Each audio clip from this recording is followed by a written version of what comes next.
s'intéresse maintenant à la volatilité. Christophe, une volatilité en hausse et qui se maintient d'après vous ? Bah oui, c'est ce à quoi on assiste depuis le début du mois, hein, c'est-à-dire avoir la volatilité qui, en fait, depuis la mi-avril, donc une volatilité qui a retrouvé des niveaux un peu plus attractifs. On se rappelle que nous avions en début d'année des marchés qui avaient été touchés dès les premières séances par les banques centrales, ce qui avait été positif pour les marchés certes, mais pour les investisseurs en produits lourds peut-être un peu moins, puisque des marchés qui ne se bougent pas, c'est plus difficile d'aller trouver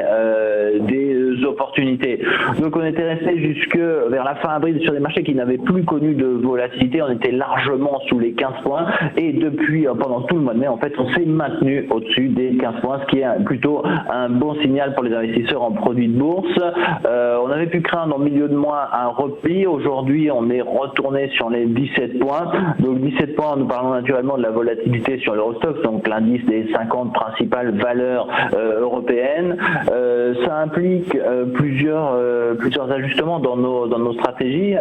mais surtout ça implique pas mal d'opportunités pour les investisseurs en produits de bourse puisqu'ils